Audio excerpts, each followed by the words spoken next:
Viewers, আজ আমি গোলস্টোন বা পিত্ত পাথর কি কারণে হয় বা কি ধরনের মানবদেহে এই পিত্ত পাথর দেখা যায়, এমনকি কি কি অসুবিধা হলে বা কোন কোন লক্ষণ হতে গেলে আমরা বুঝতে পারবো যে পিত্ত পাথর হয়েছে, এই সম্বন্ধে আজকের আমার এই আলোচনা।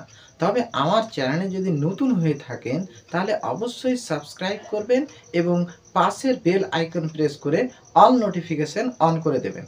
তাহলে চলুন শুরু করা যাক।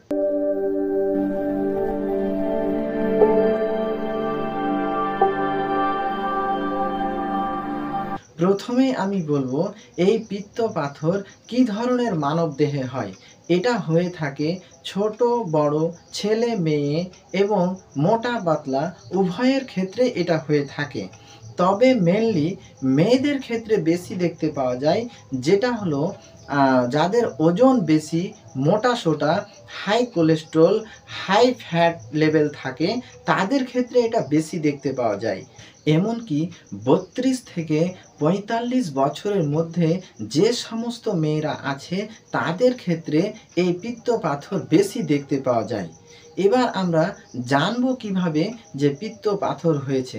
হঠাৎ করে পেটে ব্যথা এবং পেটের উপরিভাগে ডান দিকে তীব্র ব্যথা, আর সেই ব্যথা বিস্তারিত হতে থাকে ডান কাঁধে এবং ডান কাঁধের পিছনে প্রচণ্ড ব্যথা। এই সময় আমরা বুঝবো যে হ্যাঁ, পিত্ত পাথর হয়েছে। তখন আমাদেরকে আল্ট্রাসাউন্ড করে দেখতে হবে যে হ্যাঁ, পিত্ত পাথর হয়েছে কিনা। যদি পিত্ত পাথর হয়ে থাকে তাহলে আমাদেরকে হোমিওপ্যাথি ঔষধ খেয়ে সেটাকে ভালো করতে হবে। তবে আমি বলে দিই, সব ক্ষেত্রে হোমিওপ্যাথিক ঔষধ খেয়ে পিত্ত পাথর ভালো হবে না। যে পিত্ত পাথর ছোট থাকে, অর্থাৎ ৩ mm এর ছোট থাকে, সেই সমস্ত পিত্ত পাথর কিন্তু হোমিওপ্যাথিক ঔষধে ভালো হয়ে যায়। আর ৩ mm এর যে পাথর বড় থাকে, যেমন ৪ mm, ৫ mm, ৬ mm, এই ধরনের তারও ঊর্ধ্বে যদি থাকে তাহলে কিন্তু অপারেশন অবশ্যই করতে হবে, তাছাড়া হবে না। ঠিক আছে, এবার আমরা জানবো কোন কোন হোমিওপ্যাথিক ঔষধ খেয়ে এই ছোট পিত্ত পাথর ভালো করব সেই বিষয়ে। প্রথমে আমি বলি, খালি পেটে হাফ গ্লাস ঠান্ডা জলে চেলিডোনিয়াম কিউ ২০ ফোঁটা এবং চাইনা 30 ২ ফোঁটা, ২ থেকে ৩ ফোঁটা এবং মেন্থাফিট 30 ৩ ফোঁটা মিশিয়ে নিয়ে সকালবেলা খালি পেটে খেয়ে নিতে হবে। ওইভাবেই মিশিয়ে নিয়ে দুপুরে খালি পেটে খেতে হবে, অর্থাৎ খাওয়ার 30 মিনিট আগে। ওইভাবেই মিশিয়ে নিয়ে আবার রাত্রে খাওয়ার 30 মিনিট আগে খেতে হবে। ঠিক আছে, এরপরে আমি ঔষধের কথা বলছি। সকালবেলা খাওয়ার 30 মিনিট পরে ওষুধ খেতে হবে ক্যালকেরিয়া কার্ব 30 ২ ফোঁটা জিহ্বাতে নিয়ে, অথবা ৩ ফোঁটা হাফ গ্লাস জলে মিশিয়ে খাবার 30 মিনিট পর খেয়ে নিতে হবে। ঠিক আছে, সেই ক্যালকেরিয়া কার্ব আবার খেতে হবে দুপুরে, আবার ওইভাবেই খেতে হবে রাত্রে খাবার 30 মিনিট পর। আর একটা কথা বলি, কোলেস্টোরিয়াম 3x যেটা, এই ওষুধটা ট্যাবলেট আকারে যেটা পাওয়া যায় 3x, সেটা 5টি করে ট্যাবলেট খাওয়ার 30 মিনিট পরে 3 টাইম খেতে হবে, সকাল দুপুর রাত।